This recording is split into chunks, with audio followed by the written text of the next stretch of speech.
I want to say that loud and clear for anybody, especially in Washington, D.C., who might not hear me. If you are not willing to be part of the solution, keep our names out of your mouth. Donald Trump, if you are not willing to walk our communities, keep our name out of your mouth.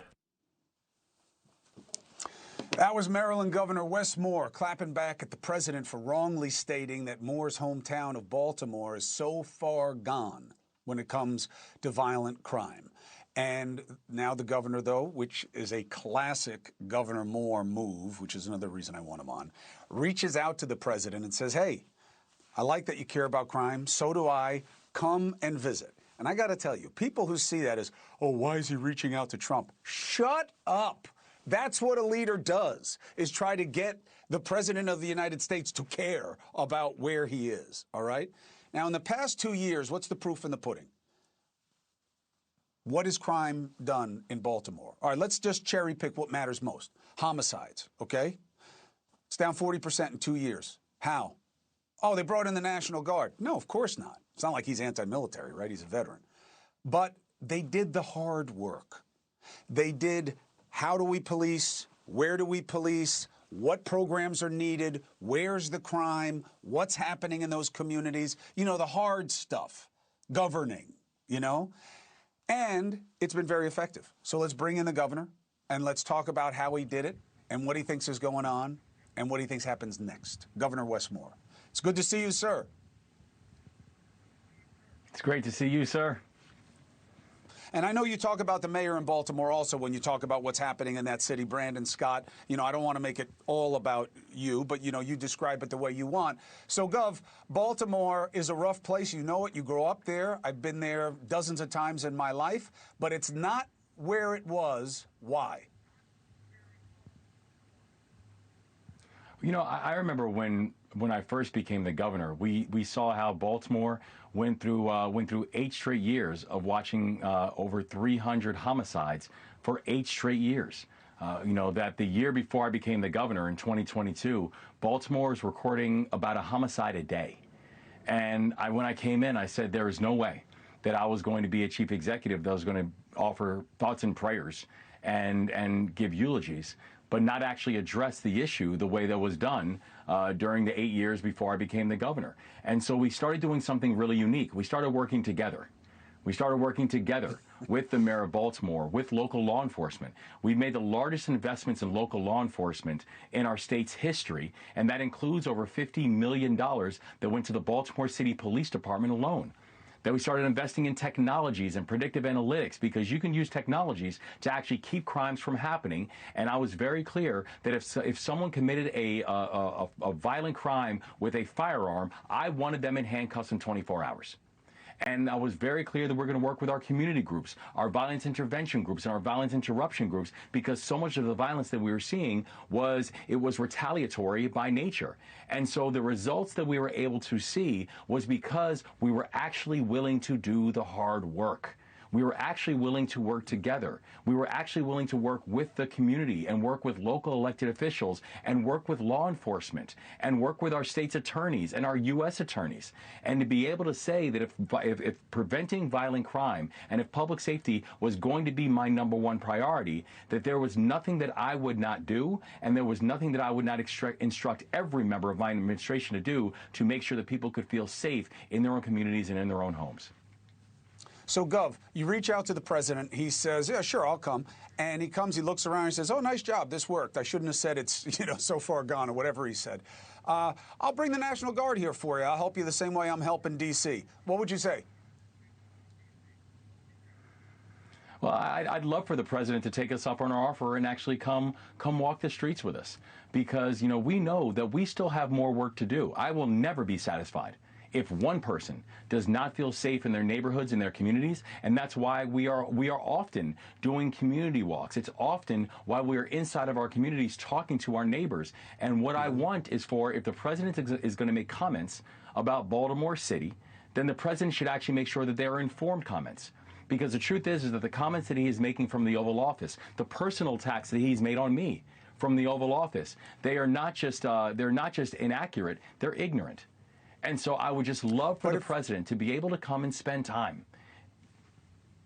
I'm with you. I hear it. I think it's a good sorry. idea. And he's not like, shy about going places either. But what if he says, I want to help the way I helped in D.C.? Would you accept it when you know that your party's left flank would attack you like you were back in Afghanistan? Well, here's what I know. I'm the 63rd governor of my state, but also I take very seriously the fact that I'm the commander-in-chief of the Maryland National Guard.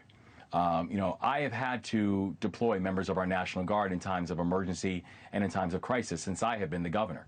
And also, I know what the weight of that is because I personally have worn the uniform of this country. I personally have deployed overseas. I personally have led soldiers in combat. And so I understand the weight and the gravity that comes whenever you are activating soldiers to be able to go out and perform functions. There's a few things that I know about that. One is that our members of our National Guard are not trained to do municipal policing functions. That's not what they are trained for.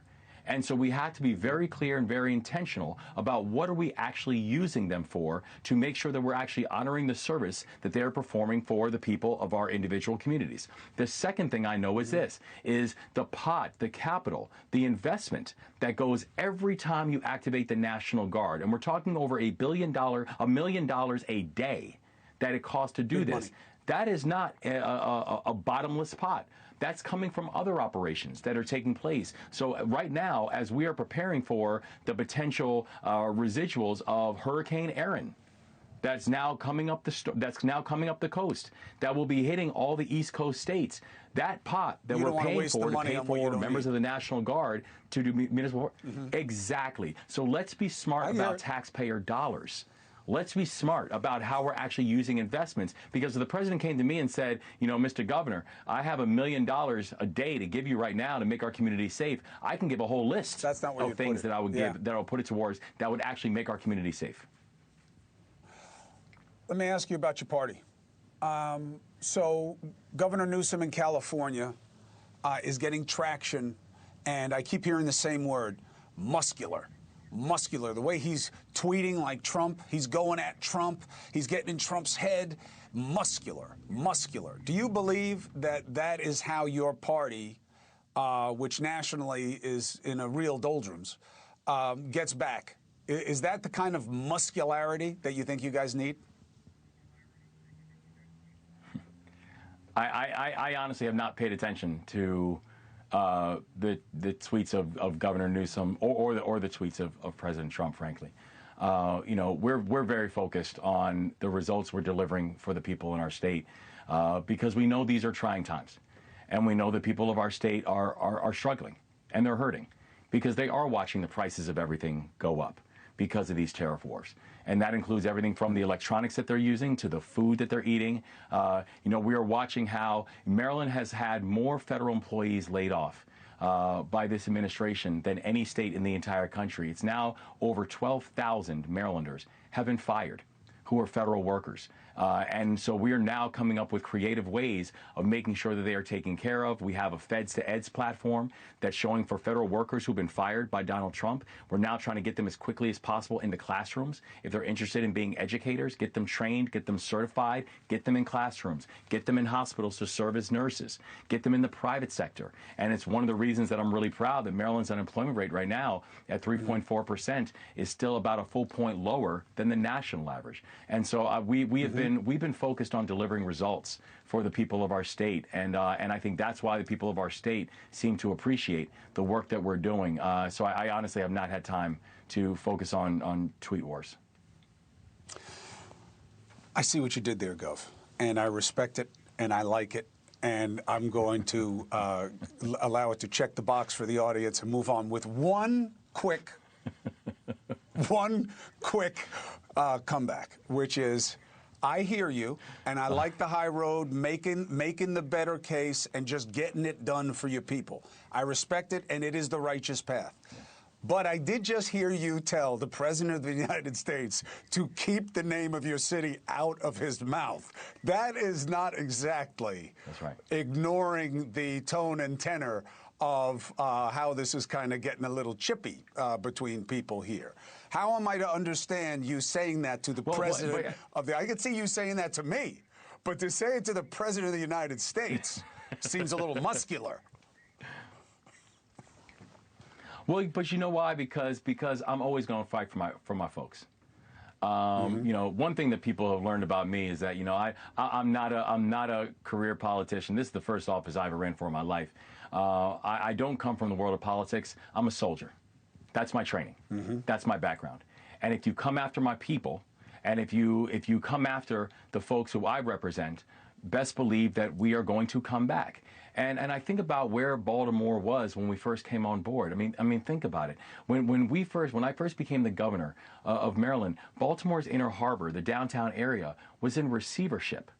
That when I first became the governor of Maryland, there were over 17,000 vacant homes in the city of Baltimore. I just mentioned about what the homicide rate was in the city of Baltimore. But if you look at what's happened in the past 2.5 years, there's an absolute renaissance that's taking place that we're proud of, that we've cut the number of vacant homes in half, that we have now been able to have a vibrant new vision for what the downtown area for Baltimore is going to look like, that Maryland, the state of Maryland, is seeing amongst the fastest drops in violent crime anywhere in the United States of America, and we are proud of our progress. And so I am a soldier, and I fight for my people. And so that's the reason I was just very clear that if anybody wants to be a vehicle for the solution, I will ride with you, and I will work with you, and I will do it I will do it excitedly. But if all you want to do is take pot shots and use tropes at the people of my communities or the people of my state, understand my training is I am a soldier, and we will clap back. Thank you for watching. Subscribe below and download our NewsNation app right now on your phone, and you will get fact-based, unbiased news for all Americans.